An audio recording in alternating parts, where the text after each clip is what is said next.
Hello again, students. We are now on chapter 10 of the Dragons of Blue Land. And in our last chapter, Boris and Elmer had arrived in Blue Land, and they had even crawled into the cave. And Elmer had his flashlight and a candy bar for the poor hungry dinosaurs.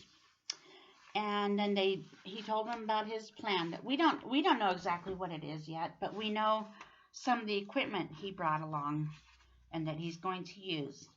So, and our picture for the first page of chapter 10, I'm pretty sure you kids know what snapdragons are. They don't actually, they're flowers that they're not like Venus flytraps. They don't open and catch bugs or anything.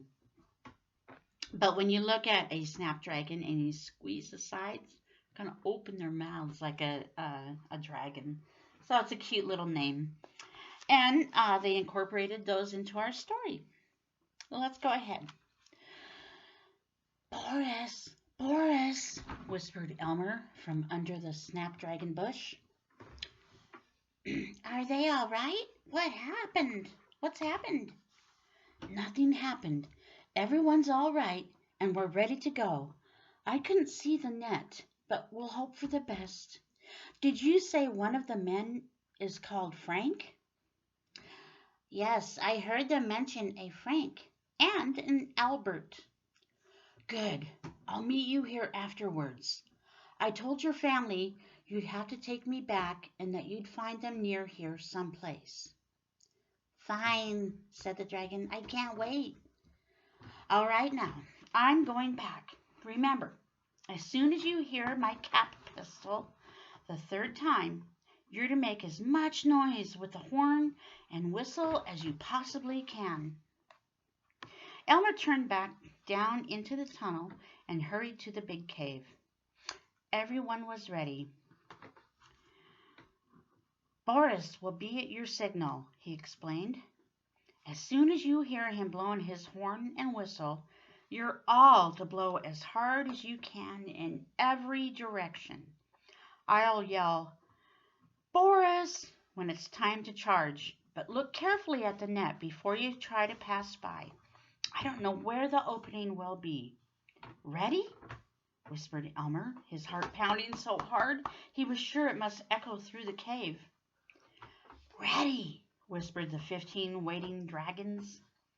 Elmer crept up close to the net. The men were unrolling blankets and getting ready for the night. There was no moon. So kids, when they say no moon, that actually means the moon is actually there, but it's not emitting light. It's not, the sun isn't shining on it. So the moon's always there. We just sometimes, once a month, we don't see it, and it's called a new moon. Or no moon. Anyway, here's our next page, and as you can see, there's some human men. All right. Perfect, thought Elmer. He took out his cap pistol and fired at once. Pew! Then, help, help, he cried in a gruff voice. Get me out of here. I'm trapped. The men jumped up, tripping all over their blankets and bumping into one another. What was that? Somebody's in the cave. Frank! Albert! Help! Help! Yelled Elmer again. Come on, let's hurry, said the men, and they began moving great boulders off the edge of the net. So that's how they fasten the bottom down the bottom, thought Elmer. That should make it easy. Then he shot off his pistol again, pew, pew, and cried, They got me! Help! The men frantically rolled away the boulders, and just as they began pulling aside the heavy net, Elmer shot off the pistol for the third time and ran back into the cave. Boris heard the third shot and began blowing his whistle and horn and running up and down over the meadow. As the noise echoed over the lake, the 15 trapped dragons started in on their whistles and horns. Noise roared wildly through the cave, back and forth across the lake, and echoed madly around the circle of the mountains. That's an interesting study, kiddos, of how sound travels. That's really cool. Um, some of the men had started off when they heard Boris. The others, who had been about to rescue Elmer, ran out of the cave in terror. They didn't know it was Elmer, of course, that they were rescuing. They thought it was one of their colleagues. Elmer shouted, "Boris!" and raced back through the tunnel.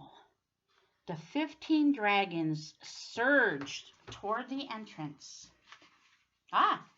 No words on these 2 pages. Just a lot of cool action happening. So, some of the men, thinking they had a friend in there in trouble, moved the big boulders which held down the net, so the net's pushed away from the entrance to the tunnel.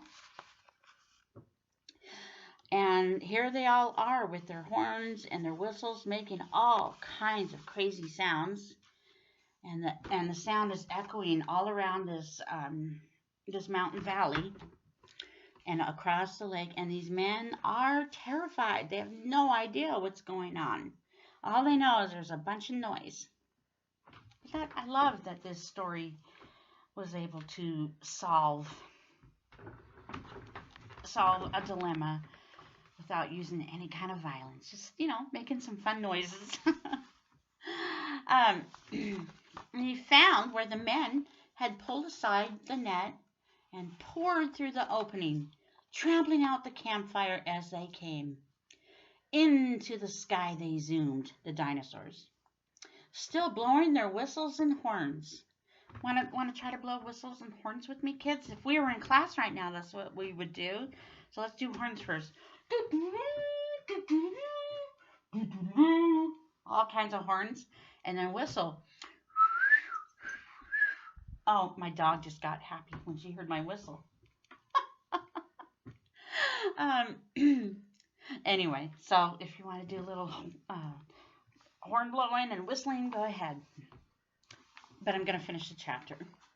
Then they disappeared into the darkness, leaving 13 men scattered over the meadows where they had fled, and 3 men sitting in the lake water where they had jumped. Oh, some of the men were so afraid, 3 of them, that they jumped in the water, thinking that would save them. "What happened?" said Frank to Albert.